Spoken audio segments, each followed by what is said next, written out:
O Grande Conflito. Capítulo 12. Os nobres na França. O protesto de Espira e a confissão de Augsburgo, que assinalaram a vitória da Reforma na Alemanha, foram seguidos de anos de conflitos e trevas. Enfraquecido por divisões entre seus mantenedores, atacado por poderosos inimigos, o protestantismo parecia destinado a ser totalmente destruído. Milhares selaram seu testemunho com o próprio sangue. E rompeu a guerra civil. A causa protestante foi traída por um de seus principais adeptos. Os mais nobres dos príncipes reformados caíram nas mãos do imperador e foram de cidade em cidade arrastados como cativos. Mas, no momento de seu triunfo aparente, foi o imperador afligido com a derrota. Viu a presa arrancada ao seu poder, sendo por fim obrigado a conceder tolerância às doutrinas cuja destruição fora o anelo de sua vida. Pusera em risco o reino, seus tesouros e a própria vida no intuito de esmagar a heresia. Via agora os exércitos assolados pelas batalhas, os tesouros exauridos, seus muitos reinos ameaçados de revolta, enquanto, por toda parte, a fé que debalde se esforçara por suprimir estava a estender-se. Carlos V estivera a batalhar contra o poder onipotente. Deus dissera: haja luz, mas o imperador havia procurado perpetuar as trevas. Falhara o seu propósito, e prematuramente envelhecido e consumido pela longa luta, abdicou o trono e sepultou-se em um claustro. Na Suíça, como na Alemanha, houve para a reforma dias tenebrosos. Ao mesmo tempo em que muitos cantões aceitaram a fé reformada, outros se apegaram com cega persistência ao credo de Roma. Sua perseguição aos que desejavam receber a verdade deu finalmente origem à guerra civil. Zuínglio e muitos a que ele se haviam unido na reforma caíram no campo de sangue de Kappel. O Ecolampadius, vencido por estes terríveis desastres, morreu logo depois. Roma estava triunfante e em muitos lugares parecia prestes a recobrar tudo o que perdera. Mas aquele cujos conselhos são desde a eternidade, não abandonara sua causa nem seu povo. Sua mão lhes traria o livramento. Suscitaria, em outros países, obreiros para levar avante a reforma. Em França, antes que o nome de Lutero fosse ouvido como reformador, já o dia começara a raiar. Um dos primeiros a receber a luz foi o idoso Lefebvre, homem de extenso saber, professor na Universidade de Paris e sincero e zeloso romanista. Em suas pesquisas da literatura antiga, sua atenção foi dirigida para a escritura e introduziu o estudo desta entre os seus alunos. Lefebvre era entusiasta adorador dos santos e empreendera a preparação de uma história dos santos e mártires, como apresentam as legendas da Igreja. Era esta uma obra que implicava grande trabalho, entretanto, ia ele bem adiantado na obra, quando, julgando que poderia obter proveitoso auxílio da Escritura Sagrada, começou o estudo desta com esse objetivo. Ali encontrou, na verdade, referência a santos, mas não idênticas às que figuravam no calendário romano. Um caudal de luz divina irrompeu-lhe no espírito. Com espanto e desgosto, abandonou a tarefa que se propusera e dedicou-se à palavra de Deus. Pôs-se logo a ensinar as preciosas verdades que nela descobrira. Em 1512, antes que Lutero ou Zwinglio houvessem iniciado a obra da reforma, Lefebvre escreveu: é Deus que dá, pela fé, a justiça que somente pela graça justifica para a vida eterna. Tratando dos mistérios da redenção, exclamou: ó, que indizível grandeza daquela permuta! É condenado aquele que não tem pecado e o que é culpado fica livre. O bem-aventurado suporta a maldição e o maldito recebe a bênção. A vida morre e os mortos vivem. A glória é submersa em trevas, e é revestido de glória aquele que nada conhecia além da confusão de rosto. E ao mesmo tempo em que ensinava a pertencer unicamente a Deus a glória da salvação, declarava também que pertence ao homem o dever de obediência. Se és membro da Igreja de Cristo, dizia ele, és membro de seu corpo. Se és de seu corpo, então estás cheio da natureza divina. Oh, se tão somente pudessem os homens chegar à compreensão deste privilégio, quão pura, casta e santamente viveriam, e quão desprezível considerariam toda a glória deste mundo, quando comparada com a glória interior, glória que o olho carnal não pode ver. Houve entre os discípulos de Lefebvre alguns que avidamente lhe ouviam as palavras e que muito tempo depois que a voz do mestre silenciasse, deveriam continuar a anunciar a verdade. Um destes foi Guilherme Farel. Filho de pais piedosos e ensinado a aceitar com fé implícita os ensinos da Igreja, poderia, como o apóstolo São Paulo, ter declarado com respeito a si mesmo: conforme a mais severa seita da nossa religião, vivi fariseu. Atos 26:5. Como devoto romanista, ardia em zelo para destruir a todos os que ousassem opor-se à Igreja. Eu rangia os dentes qual lobo furioso, declarou ele mais tarde, referindo-se a esse período de sua vida, quando ouvia alguém falar contra o Papa. Fora incansável na adoração dos santos, percorrendo em companhia de Lefebvre as igrejas de Paris, adorando nos altares e com dádivas adornando os santos relicários.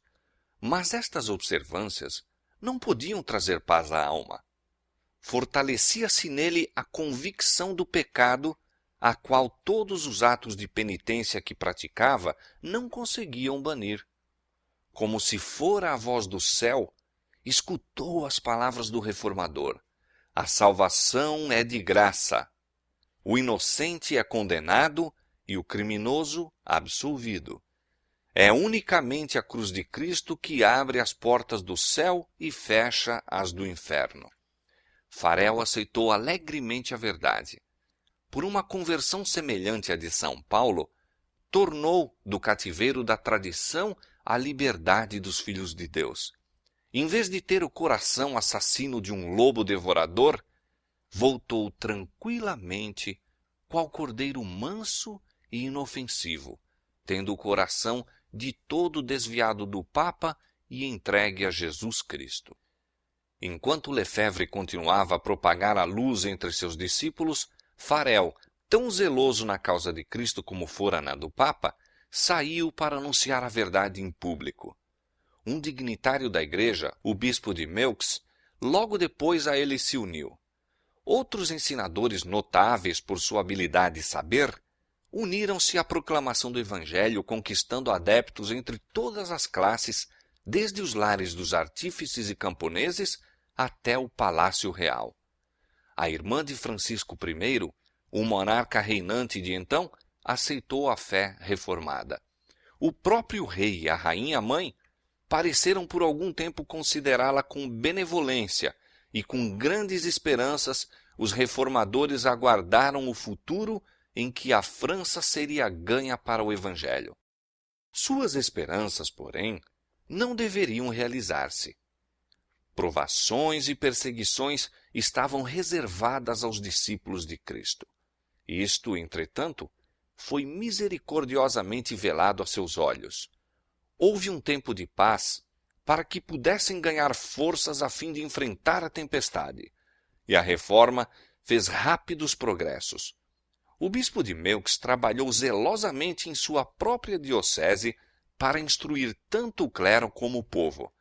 Removiam-se padres ignorantes e imorais, e tanto quanto possível eram substituídos por homens de saber e piedade. O bispo desejava grandemente que seu povo, por si mesmo, tivesse acesso à palavra de Deus, e isto foi logo cumprido. Lefebvre empreendeu a tradução do Novo Testamento, e ao mesmo tempo em que a Bíblia alemã de Lutero saía do prelo em Wittenberg, era publicado o Novo Testamento em francês, em Meaux. O bispo não poupou esforços ou gastos a fim de disseminá-la em suas paróquias, e breve os camponeses de Meaux estavam de posse das Santas Escrituras. Assim, como os viajantes que perecem à sede acolhem com alegria uma fonte de água viva, assim receberam aquelas almas a mensagem do céu. Trabalhadores no campo, artífices nas oficinas, suavizavam a labuta diária conversando acerca das preciosas verdades da Bíblia. À noite, em vez de se dirigirem para as tabernas, congregavam-se nas casas uns dos outros para ler a palavra de Deus e unir-se em oração e louvor. Grande mudança logo se manifestou nessas comunidades. Posto que pertencessem à mais humilde classe, camponeses indoutos e de rudes trabalhos que eram, viu-se em sua vida o poder reformador e enobrecedor da graça divina. Humildes, amorosos e santos, mantiveram-se como testemunhas do que o Evangelho efetuará pelos que o recebem com sinceridade. A luz acendida em Meaux derramou seus raios ao longe. Aumentava todos os dias o número de conversos. O rancor da hierarquia foi por algum tempo contido pelo rei, que desprezava o acanhado fanatismo dos monges. Mas os chefes papais prevaleceram finalmente. Ateou-se então a fogueira. O bispo de Meaux, forçado a escolher entre a fogueira e a retratação, aceitou o caminho mais fácil. Mas apesar da queda do chefe, o rebanho permaneceu firme. Muitos testificaram da verdade entre as chamas. Por sua coragem e fidelidade na tortura, esses humildes cristãos falaram a milhares que em dias de paz nunca tinham ouvido seu testemunho. Não foram somente os humildes e os pobres que, entre sofrimento e escárnio, ousaram dar testemunho de Cristo. Nos salões senhoriais do castelo e do palácio, houve almas régias por quem a verdade era mais apreciada do que a riqueza, posição social ou mesmo a vida. As armaduras reais ocultavam um espírito mais sobranceiro e resoluto do que o faziam as vestes e a mitra do bispo. Luís de Berquim era de nascimento nobre, cavalheiro bravo e cortês, dedicado ao estudo, polido nas maneiras e de moral irrepreensível. Ele era, diz certo escritor, fiel seguidor das ordenanças papais e grande ouvinte de missas e sermões, e a coroar todas as demais virtudes, tinha pelo luteranismo aversão especial. Mas, semelhante a tantos outros, guiado providencialmente à Escritura, maravilhou-se de encontrar ali não as doutrinas de Roma, mas as de Lutero. Desde então, se entregou com devotamento completo à causa do Evangelho. Como o mais douto dos nobres da França, seu gênio e eloquência, sua coragem indomável e heróico zelo, assim como sua influência na corte, pois era favorito do rei, faziam com que fosse considerado por muitos como destinado a ser o reformador de seu país. Disse Beza: Berquim teria sido um segundo Lutero, caso houvesse encontrado em Francisco I um segundo eleitor. É pior do que Lutero, exclamavam os romanistas. Mais temido era ele, na verdade, pelos romanistas da França. Arrojaram-no à prisão como herege, mas foi posto em liberdade pelo rei. Durante anos manteve a luta. Francisco, claudicando entre Roma e a Reforma, alternadamente tolerava e restringia o zelo feroz dos monges. Berquim foi 3 vezes preso pelas autoridades papais, apenas para ser liberto pelo monarca, que, admirando-lhe o gênio e nobreza de caráter, recusou sacrificá-lo à maldade do clero.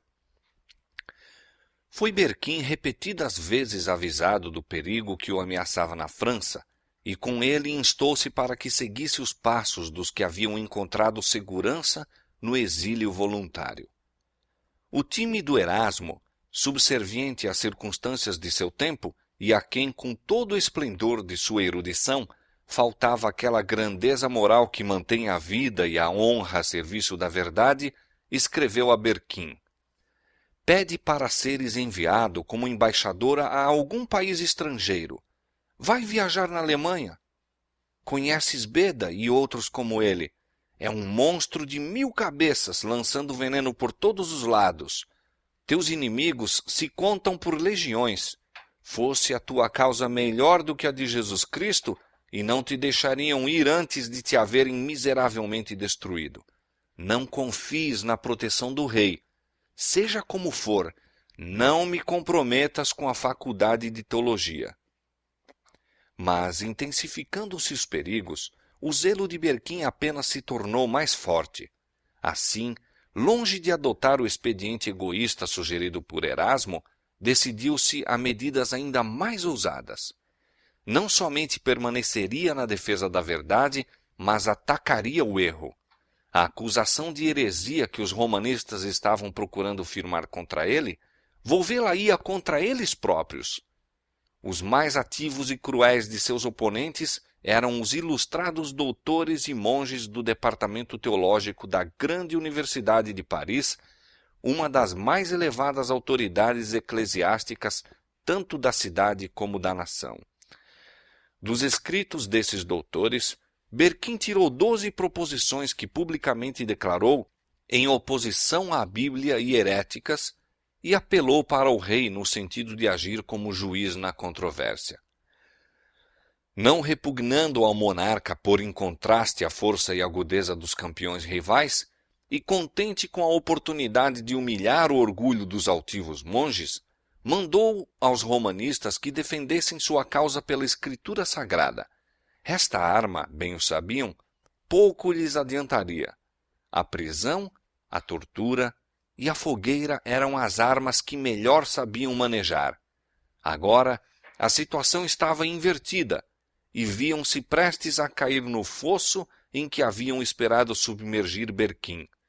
Perplexos, procuravam em torno um meio de escape. Exatamente por este tempo, uma imagem da Virgem apareceu mutilada na esquina de uma das ruas. Houve grande agitação na cidade. Multidões de pessoas se ajuntaram no local com expressões de lamento e indignação. O rei também ficou profundamente abalado. Ali estava uma circunstância de que os monges se poderiam valer e apressaram-se em aproveitar-se dela. São estes os frutos das doutrinas de Berquim, exclamavam. Tudo está a ponto de ser subvertido. Religião, leis, o próprio trono, por essa conspiração luterana. De novo foi preso Berquim. O rei saiu de Paris e os monges ficaram assim livres para agir à vontade.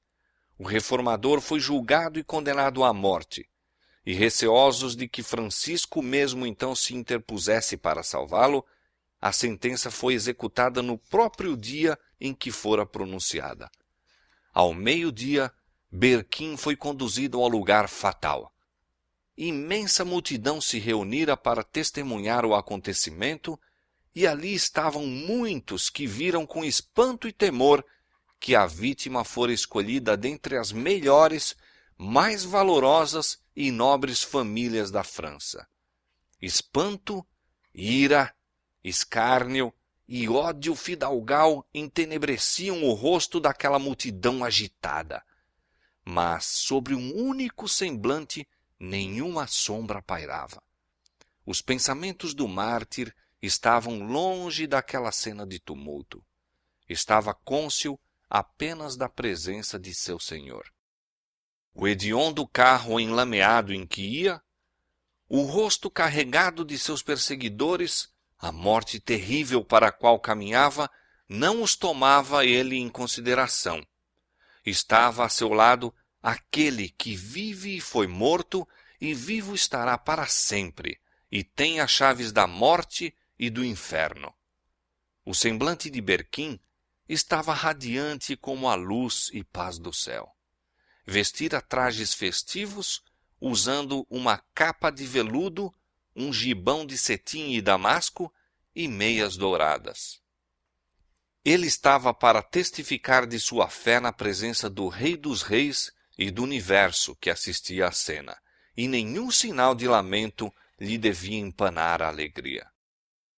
Enquanto o cortejo se movia vagarosamente através das ruas regurgitantes de povo, este notava com admiração a imperturbável paz, o alegre triunfo que trazia no olhar e porte. Ele está, diziam, como alguém que se senta num templo e medita sobre coisas santas. Junto à fogueira, Berquim esforçou-se por dirigir algumas palavras ao povo, mas os monges, temendo o resultado, começaram a gritar e os soldados a chocar suas armas, e o rumor abafou a voz do mártir. Assim, em 1529, a mais alta autoridade literária e eclesiástica da culta Paris deu à populaça de 1793 o indigno exemplo de sufocar na forca as palavras sagradas do moribundo. Berquim foi estrangulado e seu corpo consumido nas chamas. As notícias de sua morte causaram tristeza aos amigos da Reforma por toda a França, mas seu exemplo não foi debalde. Estamos também prontos, disseram as testemunhas da verdade, para enfrentar com ânimo a morte, pondo nossos olhos na vida por vir. Durante a perseguição em Meaux, os ensinadores da fé reformada foram proibidos de pregar e partiram para outros campos. Lefebvre, depois de algum tempo, tomou rumo da Alemanha. Farel voltou para sua cidade natal, na França Oriental, a fim de disseminar a luz no lugar de sua infância. Já se haviam recebido notícias do que se passava em Meaux, e a verdade, por ele ensinada com destemido zelo, atraía ouvintes.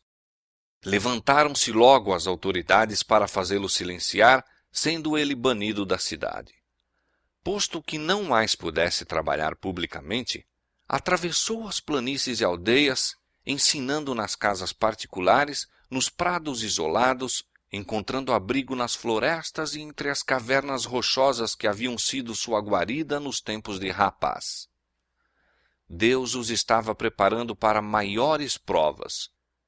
Não tem faltado as cruzes, perseguições e maquinações de Satanás, de que eu estava prevenido, disse ele. São mesmo muito mais atrozes do que poderia suportar por mim mesmo, mas Deus é meu Pai. Ele me proveu e sempre há de prover-me da força que peço. Como nos dias dos apóstolos, a perseguição contribuíra para maior proveito do Evangelho. Expulsos de Paris e Meaux, os que andavam dispersos iam por toda parte anunciando a palavra, e assim a luz teve acesso a muitas das afastadas províncias da França. Deus estava ainda a preparar obreiros para ampliar a sua causa. Em uma das escolas de Paris, havia um jovem refletido, quieto, e que dava mostras de espírito robusto e penetrante, e não menos notável pela correção de vida do que pelo ardor intelectual e devoção religiosa. Seu gênio e aplicação logo o fizeram o orgulho do colégio, e tinha-se como certo que João Calvino seria um dos mais hábeis e honrados defensores da Igreja. Mas um raio de luz divina penetrou até o próprio interior das paredes do escolasticismo e superstição em que se achava Calvino encerrado. Estremeceu ao ouvir das novas doutrinas, nada duvidando do que os hereges merecessem, o fogo a que eram entregues. Contudo, sem disso se dar conta, foi posto face a face com a heresia e obrigado a submeter à prova o poder da teologia romana no combate ao ensino protestante. Estava em Paris um primo de Calvino, que se havia unido aos reformadores. Os dois parentes muitas vezes se encontravam e juntos discutiam as questões que estavam perturbando a cristandade. Não há senão duas espécies de religiões no mundo, dizia o protestante Olivetan. Uma é a espécie de religiões que os homens inventaram, e em todas as quais o homem se salva por cerimônias e boas obras. A outra é a religião que está revelada na Escritura Sagrada e ensina o homem a esperar pela salvação unicamente da livre graça de Deus. Não quero nenhuma das tuas novas doutrinas, exclamou Calvino. Achas que tenho vivido em erro todos os meus dias? No espírito, porém, haviam-se-lhe despertado pensamentos de que se não podia livrar de todo. Sozinho em seu quarto, ponderava as palavras do primo. Não o deixaria a convicção do pecado. Via-se, sem intercessor, na presença de um santo e justo juiz. A mediação dos santos, as boas obras, as cerimônias da igreja, tudo era impotente para expiar o pecado. Nada havia diante de si, além do negror do desespero eterno. Em vão, os doutores da igreja se esforçavam por aliviar-lhe a infelicidade. Debalde recorria à confissão e penitência. Estas não podiam reconciliar a alma com Deus. Enquanto ainda se empenhava nessas lutas infrutíferas, Calvino, visitando casualmente uma das praças públicas, testemunhou ali a queima de um herege. Ficou deveras maravilhado ante a expressão de paz que se esboçava no semblante do mártir. Entre as torturas daquela morte cruel e sob a mais terrível condenação da igreja, manifestou uma fé e coragem que o jovem estudante dolorosamente contrastou com o seu próprio desespero e escuridão, embora vivesse em estrita obediência à igreja. Na Bíblia, sabia ele, fundamentavam os hereges a sua fé. Resolveu estudá-la e descobrir, se o pudesse, o segredo da alegria deles. Na Bíblia achou a Cristo. Ó Pai, exclamou ele, seu sacrifício apaziguou tua ira. Seu sangue lavou-me as impurezas. Sua cruz arrostou-me a maldição. Sua morte fez expiação por mim. Imaginamos para nós muitas tolices inúteis, mas tu colocaste tua palavra diante de mim como uma tocha e tocaste meu coração, a fim de que eu abominasse todos os outros méritos, com exceção dos de Jesus. Calvino tinha sido educado para o sacerdócio. Quando contava apenas 12 anos de idade, foi designado para o cargo de capelão de pequena igreja, sendo-lhe pelo bispo tonsurada a cabeça de acordo com o cânon da igreja. Não recebeu consagração nem cumpriu os deveres de sacerdote, mas tornou-se membro do clero, mantendo o título de seu ofício e recebendo um estipêndio em consideração ao mesmo. Ora, compreendendo que jamais poderia tornar-se padre, volveu por algum tempo ao estudo das leis, mas abandonou finalmente este propósito e resolveu dedicar a vida ao Evangelho. Hesitou, porém, em se fazer pregador público. Era naturalmente tímido e pesava-lhe a intuição das graves responsabilidades daquele cargo, desejando ainda dedicar-se ao estudo. Os ardorosos rogos de seus amigos, entretanto, alcançaram finalmente o seu consentimento. É maravilhoso, disse ele, que pessoa de tão humilde origem fosse exaltada a tão grande dignidade.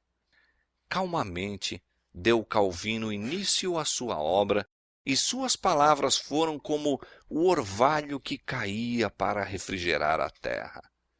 Deixara Paris, e então se encontrava numa cidade provinciana sob a proteção da princesa Margarida, que, amando o Evangelho, estendia seu amparo aos discípulos do mesmo. Calvino era ainda jovem, de porte gentil e despretensioso. Começou o trabalho nos lares do povo. Rodeado dos membros da família, lia a Escritura e desvendava as verdades da salvação. Os que ouviam a mensagem levavam as boas novas a outros, e logo o ensinador passou para além da cidade, às vilas e aldeias adjacentes. Encontrava ingresso tanto no castelo como na cabana, e ia avante, lançando o fundamento de igrejas que deveriam dar corajoso testemunho da verdade. Decorridos alguns meses, achou-se de novo em Paris. Havia desusada agitação nas rodas dos homens ilustrados e eruditos. O estudo das línguas antigas conduzira os homens à Bíblia, e muitos cujo coração não fora tocado pelas suas verdades discutiam-nas avidamente, dando o mesmo combate aos campeões do romanismo. Calvino, se bem que fosse hábil lutador nos campos da controvérsia religiosa, tinha a cumprir uma missão mais elevada do que a daqueles teólogos ruidosos. O espírito dos homens estava agitado e esse era o tempo para lhes desvendar a verdade. Enquanto os salões da universidade ecoavam do rumor das discussões teológicas, Calvino prosseguia de casa em casa, abrindo a Escritura ao povo, falando-lhes de Cristo, o crucificado. Na providência de Deus, Paris deveria receber outro convite para aceitar o Evangelho. Rejeitara o apelo de Lefebvre e Farel, mas de novo a mensagem deveria ser ouvida por todas as classes naquela grande capital. O rei, influenciado por considerações políticas, não tinha ainda tomado completamente sua atitude ao lado de Roma contra a reforma. Margarida ainda se apegava à esperança de que o protestantismo triunfasse na França. Resolveu que a fé reformada fosse pregada em Paris. Durante a ausência do rei, ordenou a um ministro protestante que pregasse nas igrejas da cidade. Sendo isto proibido pelos dignitários papais, a princesa abriu as portas do palácio. Um de seus compartimentos foi improvisado em capela e anunciou-se que diariamente, em hora determinada, seria pregado um sermão, sendo o povo de todas as classes e condições convidado a comparecer. Multidões congregavam-se para assistir ao serviço religioso. Não somente a capela, mas as antecâmaras e vestíbulos regurgitavam. Milhares se reuniam todos os dias, nobres, estadistas, advogados, negociantes e artífices. O rei, em vez de proibir essas assembleias, ordenou que 2 das igrejas de Paris fossem abertas. Nunca dantes fora a cidade tão comovida pela palavra de Deus. O espírito de vida proveniente do céu parecia estar bafejando o povo. Temperança, pureza, ordem e indústria estavam a tomar o lugar da embriaguez, libertinagem, contenda e ociosidade. A hierarquia, porém, não estava ociosa. O rei ainda se recusava a intervir no sentido de sustar a pregação, e aquela se volveu para a populaça. Não se poupavam meios para excitar os temores, preconceitos e fanatismo das multidões ignorantes e supersticiosas. Entregando-se cegamente a seus falsos ensinadores, Paris, como Jerusalém na antiguidade, não conheceu a paz. Durante 2 anos, a palavra de Deus foi pregada na capital. Mas, ao mesmo tempo em que havia muitos que aceitavam o Evangelho, a maioria das pessoas o rejeitavam. Francisco dera mostra de tolerância meramente para servir a seus próprios propósitos e os romanistas conseguiram readquirir a ascendência. De novo se fecharam as igrejas e ateou-se a fogueira. Calvino ainda estava em Paris, preparando-se pelo estudo, meditação e oração para os seus futuros labores e continuando a disseminar a luz. Finalmente, porém, firmou-se contra ele a suspeita. As autoridades resolveram levá-lo às chamas. Considerando-se seguro em sua reclusão, não tinha ideia do perigo quando amigos vieram precipitadamente a seu quarto com as notícias de que oficiais estavam a caminho para prendê-lo. Naquele instante ouviu-se uma forte pancada na porta exterior. Não havia um momento a perder. Alguns amigos detiveram os oficiais à porta enquanto outros ajudavam o reformador a descer por uma janela. E rapidamente saiu para os extremos da cidade. Encontrando abrigo na cabana de um trabalhador amigo da reforma, disfarçou-se nos trajes de seu hospedeiro e, levando ao ombro uma enxada, partiu em sua jornada. Viajando para o sul, encontrou novamente refúgio nos domínios de Margarida. Ali, por alguns meses, permaneceu em segurança sob a proteção de poderosos amigos e como dantes empenhado no estudo. Mas seu coração estava determinado a fazer a evangelização da França, e ele não poderia ficar por muito tempo inativo. Logo que a tempestade amainou um pouco, procurou um novo campo de trabalho em Poitiers, onde havia uma universidade e onde as novas opiniões alcançavam aceitação. Pessoas de todas as classes ouviam alegremente o Evangelho. Não havia pregação pública, mas na casa do magistrado principal, em seus próprios cômodos e algumas vezes num jardim público, Calvino desvendava as palavras de vida eterna aos que as desejavam ouvir. Depois de algum tempo, aumentando o número dos ouvintes, foi considerado mais seguro reunirem-se fora da cidade. Uma caverna ao lado de uma garganta profunda e estreita, onde árvores e pedras salientes tornavam a reclusão ainda mais completa, fora escolhida como local para as reuniões. Pequenos grupos que deixavam a cidade por estradas diferentes dirigiam-se para ali. Neste ponto isolado, a Escritura era lida e explicada. Ali, pela primeira vez, foi pelos protestantes da França celebrada a Ceia do Senhor. Dessa pequena igreja foram enviados vários fiéis evangelistas. Mais uma vez Calvino voltou a Paris. Mesmo então, não podia abandonar a esperança de que a França, como nação, aceitasse a reforma. Encontrou, porém, fechadas para o trabalho quase todas as portas. Ensinar o Evangelho era tomar o caminho direto para a fogueira e finalmente resolveu partir para a Alemanha.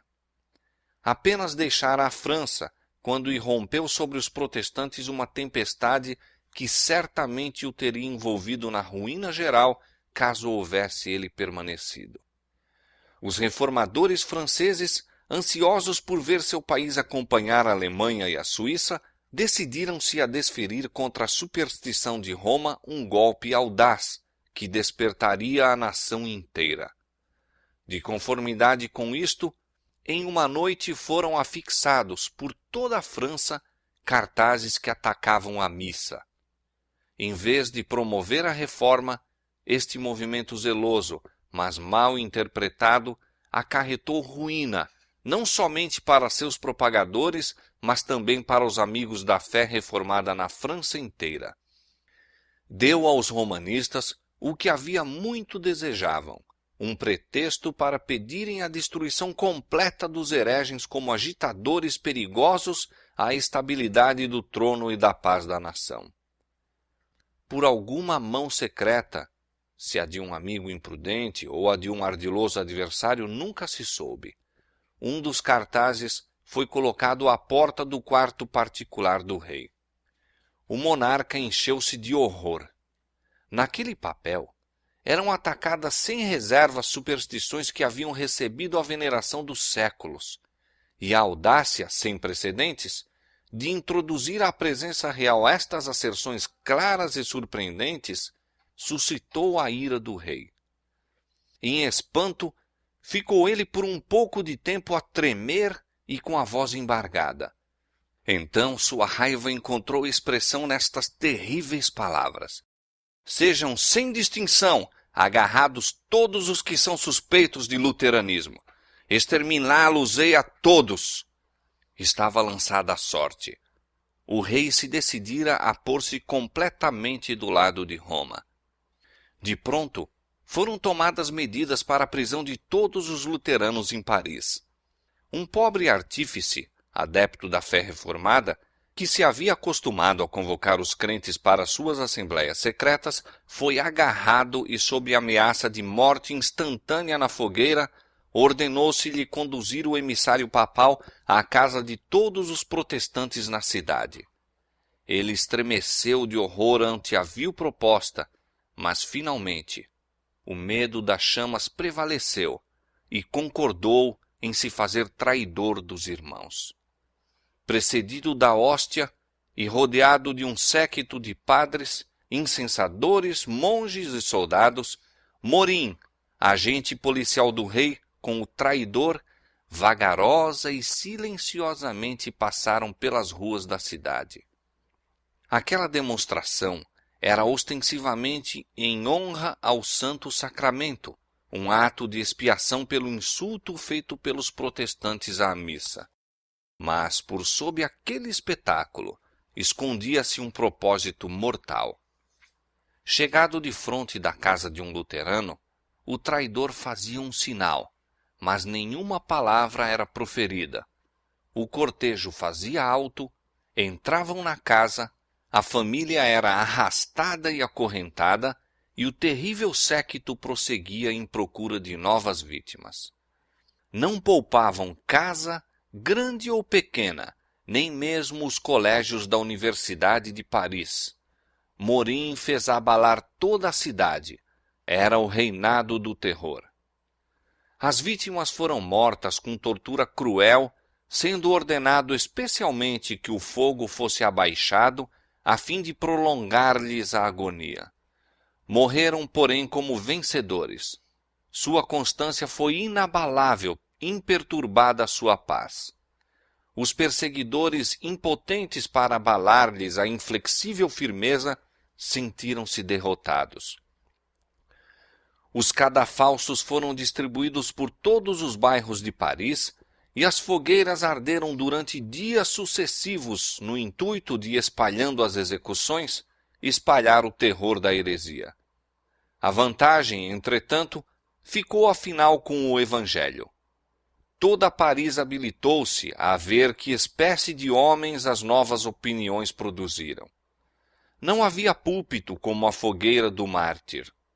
A serena alegria que iluminava o rosto daqueles homens ao se encaminharem para o lugar da execução, seu heroísmo estando eles entre as chamas atrozes, seu meigo perdão às injúrias, em não poucos casos transformavam a cólera em piedade e o ódio em amor, pleiteando com irresistível eloquência em prol do Evangelho. Os padres, dispostos a conservar em seu auge a fúria popular, faziam circular as mais terríveis acusações contra os protestantes. Eram acusados de conspirar para o massacre dos católicos, subverter o governo e assassinar o rei. Nenhuma sombra sequer de provas podiam aduzir em apoio das alegações. No entanto, aquelas profecias de males deveriam ter cumprimento, sob circunstâncias, porém, muito diversas e por causas de caráter oposto. As crueldades que foram pelos católicos infligidas aos inocentes protestantes acumularam um peso de retribuições e, séculos depois, ocasionaram a mesma sorte que eles haviam predito estar iminente sobre o rei, seu governo e seus súditos. Mas produziram-na os incrédulos e os próprios romanistas. Não foi o estabelecimento do protestantismo, mas sim a sua supressão, que 300 anos mais tarde deveria trazer sobre a França essas horrendas calamidades.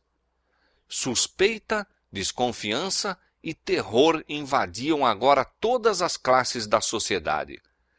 Entre o alarma geral, viu-se quão profundamente o ensino luterano se havia apoderado do espírito dos homens que mais se distinguiam pela educação, influência e excelência de caráter.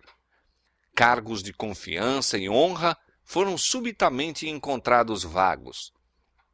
Artífices, impressores, estudantes, professores das universidades, autores e mesmo cortesãos desapareceram. Centenas fugiram de Paris, constituindo-se voluntariamente exilados de sua terra natal, dando assim, em muitos casos, a primeira demonstração de que favoreciam a fé reformada. Os romanistas olharam em redor de si com espanto ao pensar nos hereges, que, sem o suspeitarem, haviam sido tolerados entre eles. Sua raiva foi descarregada nas multidões de vítimas mais humildes que estavam a seu alcance. As prisões ficaram repletas e o próprio ar parecia obscurecido com o fumo de fogueiras a arder acesas para os que professavam o Evangelho. Francisco I tinha se gloriado de ser o dirigente no grande movimento em prol do renascimento do saber que assinalou o início do século XVI. Deleitara-se em reunir em sua corte homens de letras de todos os países. A seu amor ao saber e a seu desprezo pela ignorância e superstição dos monges deveu-se, em parte ao menos, o grau de tolerância que fora concedido à reforma. Mas, inspirado pelo zelo de suprimir a heresia, este patrono do saber promulgou um edito declarando abolida a imprensa em toda a França. Francisco I apresenta um exemplo entre muitos registrados, os quais mostram que a cultura intelectual não é salvaguarda contra a intolerância e perseguição religiosas. A França, mediante cerimônia solene e pública, deveria entregar-se completamente à destruição do protestantismo.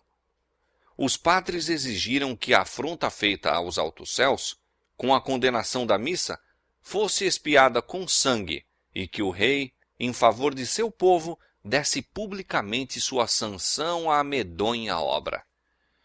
O dia 21 de janeiro de 1535 foi marcado para a terrível cerimônia.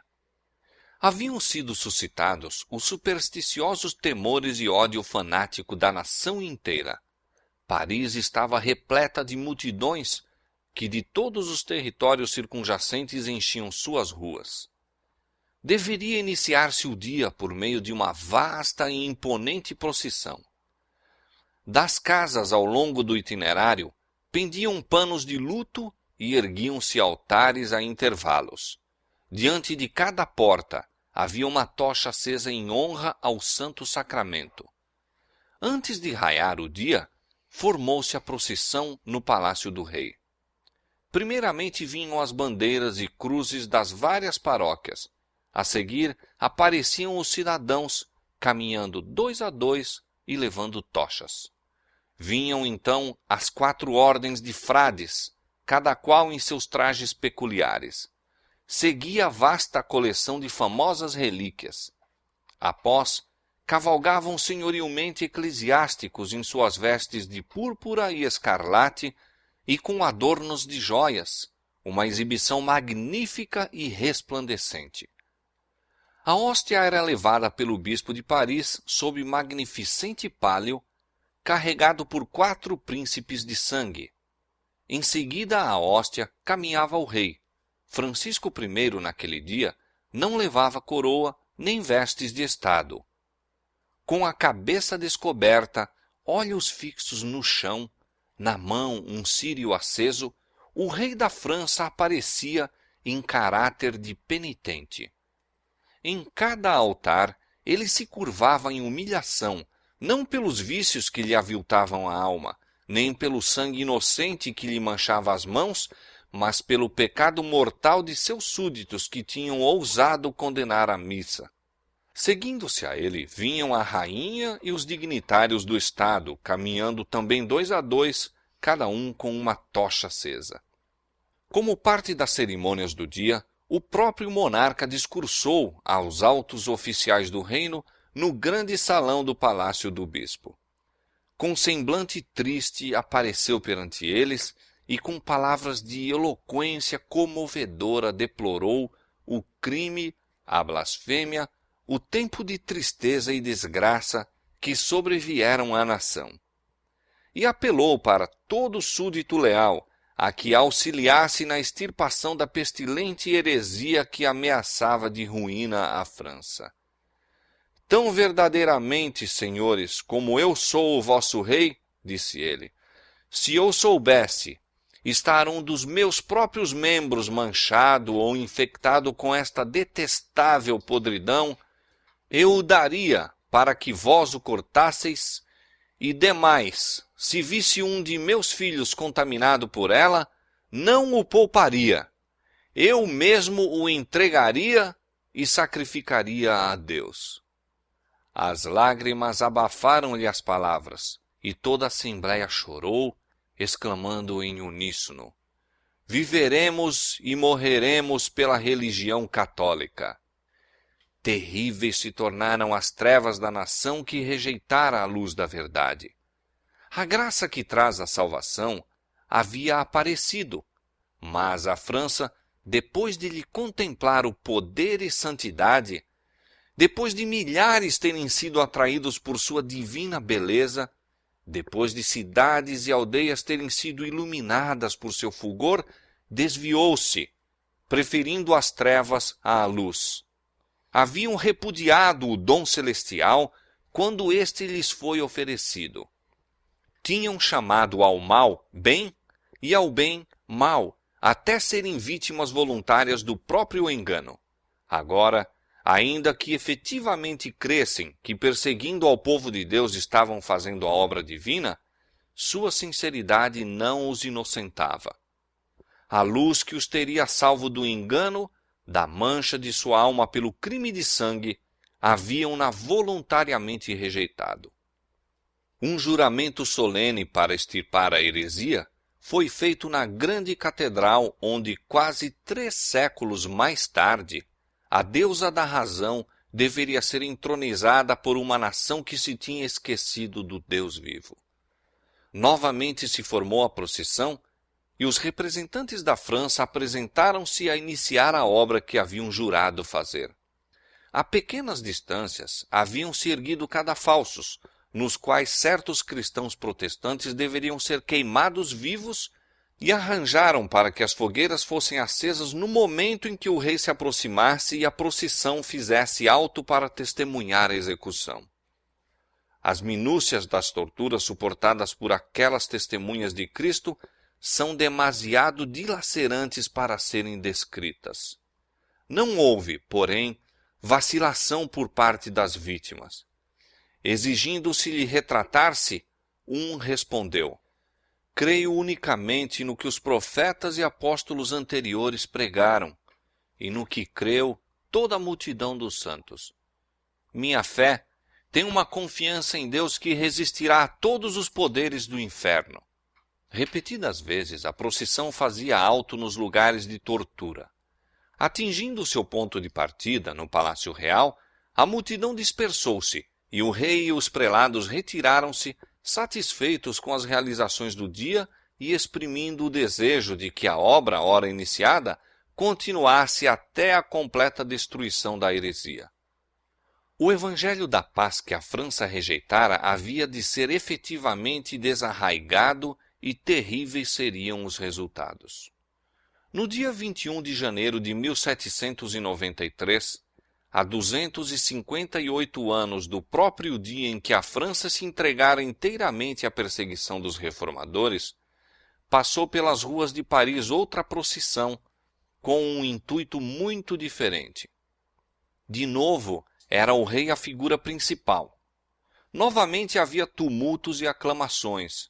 Repetiu-se o clamor pedindo mais vítimas, reergueram-se negros cadafalsos e, de novo, encerraram-se as cenas do dia com horríveis execuções. Luís XVI, lutando de mãos com seus carcereiros e executores, era arrastado para o cepo e ali, seguro violentamente, até cair o machado e sua decepada cabeça rolar no tablado. E não foi o rei a única vítima. Perto do mesmo local, 2.800 seres humanos pereceram pela guilhotina durante os sanguinários dias do reinado do terror. A reforma apresentara ao mundo a Bíblia aberta, desvendando os preceitos da lei de Deus e insistindo quanto aos seus requisitos para com a consciência das pessoas.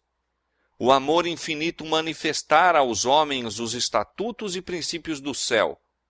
Deus dissera: guardai-os, pois, e fazei-os, porque esta será a vossa sabedoria e o vosso entendimento perante os olhos dos povos, que ouvirão todos estes estatutos e dirão: este grande povo só é gente sábia e entendida. Deuteronômio capítulo 4, verso 6. Quando a França rejeitou a dádiva do céu, lançou as sementes da anarquia e ruína, e a inevitável operação de causa e efeito resultou na Revolução e no reinado do terror. Muito tempo antes da perseguição provocada pelos cartazes, o ousado e ardoroso Farel fora obrigado a fugir da terra de seu nascimento. Seguiu para a Suíça e, mediante seus labores, secundando a obra de Zwinglio, auxiliou a fazer pender a balança a favor da reforma. Seus últimos anos deveriam ser ali despendidos. Todavia, continuou a exercer decidida influência sobre a reforma na França.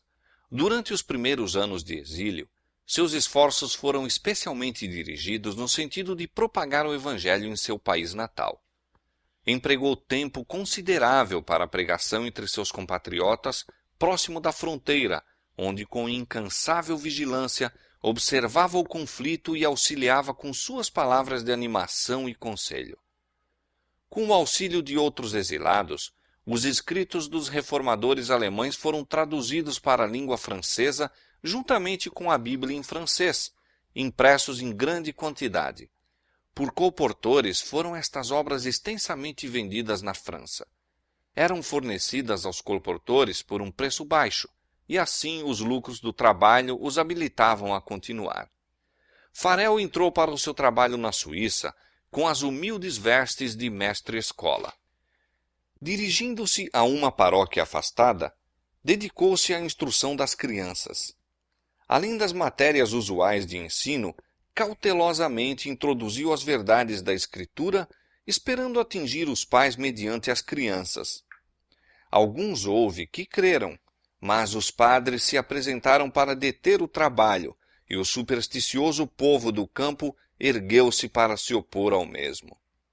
Este não pode ser o Evangelho de Cristo, insistiam os padres, sendo que a pregação disto não traz paz, mas guerra. Semelhante aos primeiros discípulos, quando perseguido em uma cidade, fugia para outra. De vila em vila, de cidade em cidade, ia ele, viajando a pé, suportando fome, frio e cansaço, e por toda parte em perigo de vida. Pregava nas praças, nas igrejas, algumas vezes nos púlpitos das catedrais. Por vezes, encontrava a igreja vazia de ouvintes. Outras vezes, era a sua pregação interrompida com brados e zombaria.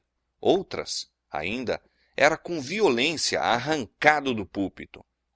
Mais de uma vez foi apanhado pela plebe e espancado quase até morrer. Contudo, prosseguia. Posto que frequentemente repelido, voltava com incansável persistência ao ataque. E uma após outra, via vilas e cidades que haviam sido redutos do papado abrirem as portas ao Evangelho.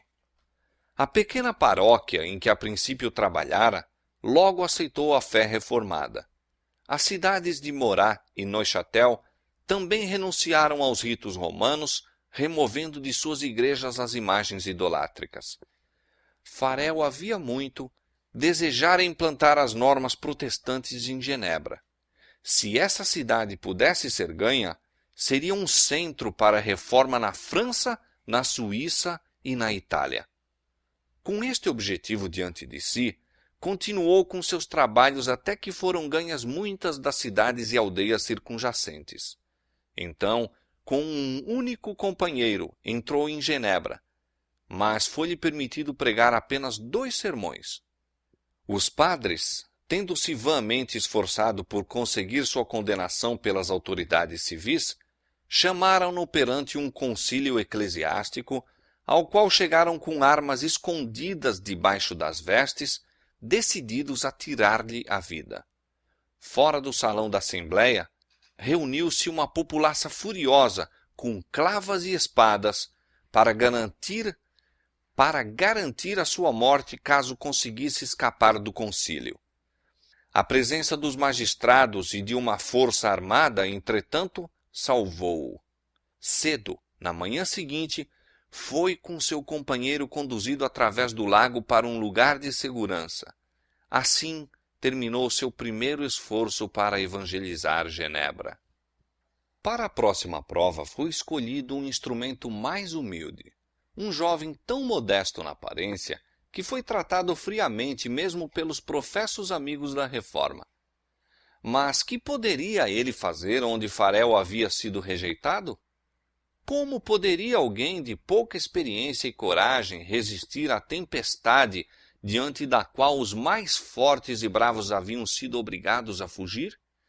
Não por força, nem por violência, mas pelo meu espírito, diz o Senhor.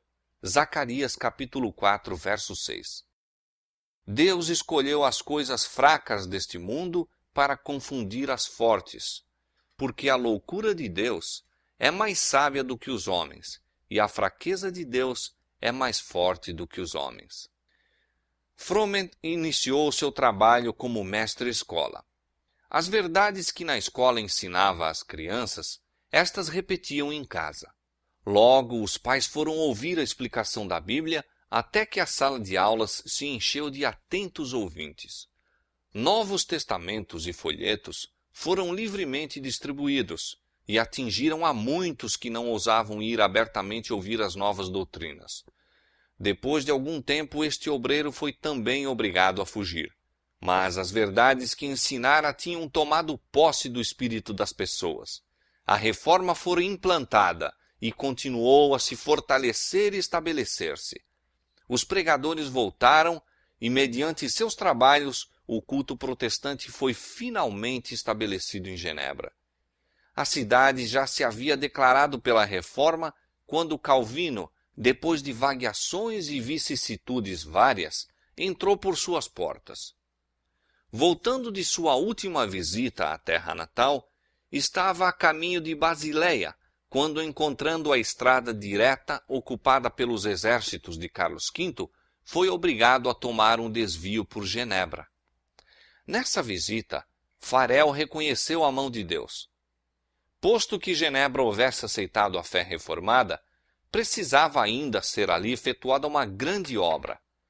Não é em grupos, mas como indivíduos que os homens se convertem a Deus.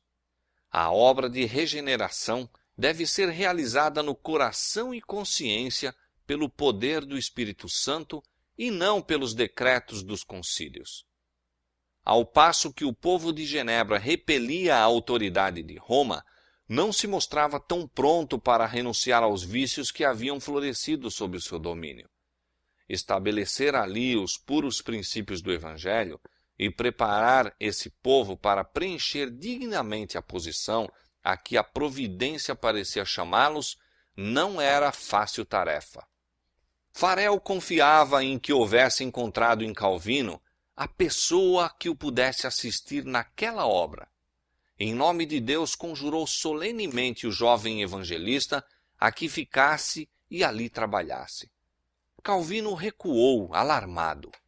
Tímido e amante da paz, arreceava-se do contato com o espírito ousado, independente e mesmo violento daquele filho de Genebra. Sua debilidade de saúde, juntamente com seus hábitos de estudo, levaram-no a procurar o retiro. Crendo que pela pena melhor poderia servir à causa da reforma, desejou encontrar um silencioso retiro para o estudo e ali, pela imprensa, instruir e edificar as igrejas. A exortação solene de Farel veio-lhe, porém, como um chamado do céu e não ousou recusar-se.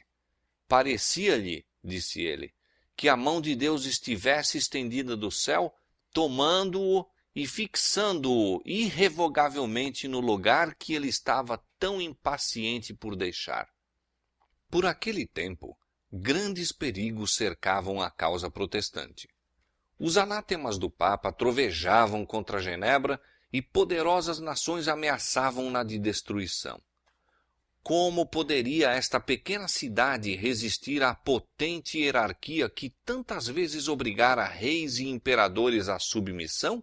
Como poderia ela enfrentar os exércitos dos grandes vencedores do mundo? Em toda a cristandade, o protestantismo estava ameaçado por temíveis adversários. Passados os primeiros triunfos da Reforma, Roma convocou novas forças esperando ultimar sua destruição. Nesse tempo, fora criada a Ordem dos Jesuítas, o mais cruel, sem escrúpulos e poderoso de todos os defensores do papado. Separados de laços terrestres e interesses humanos, insensíveis às exigências das afeições naturais, tendo inteiramente silenciadas a razão e a consciência, não conheciam regras nem restrições além das da própria ordem e nenhum dever a não ser o de estender o seu poderio. O Evangelho de Cristo havia habilitado seus adeptos a enfrentar o perigo e suportar sem desfalecer o sofrimento pelo frio, fome, labutas e pobreza, a fim de desfraldar a bandeira da verdade em face do instrumento de tortura, do calabouço e da fogueira. Para combater estas forças, o jesuitismo inspirou seus seguidores com um fanatismo que os habilitava a suportar semelhantes perigos e opor ao poder da verdade todas as armas do engano. Não havia para eles crime grande demais para cometer, nenhum engano demasiado vil para praticar, disfarce algum por demais difícil para assumir. Votados à pobreza e humildade perpétuas, era seu estudado objetivo conseguir riqueza e poder para se dedicarem à subversão do protestantismo e restabelecimento da supremacia papal. Quando apareciam como membros de sua ordem, ostentavam santidade, visitando prisões e hospitais, cuidando dos doentes e dos pobres, professando haver renunciado ao mundo e levando o nome sagrado de Jesus, que andou fazendo o bem. Mas, sob esse irrepreensível exterior, ocultavam-se frequentemente os mais criminosos e mortais propósitos. Era princípio fundamental da ordem que os fins justificam os meios.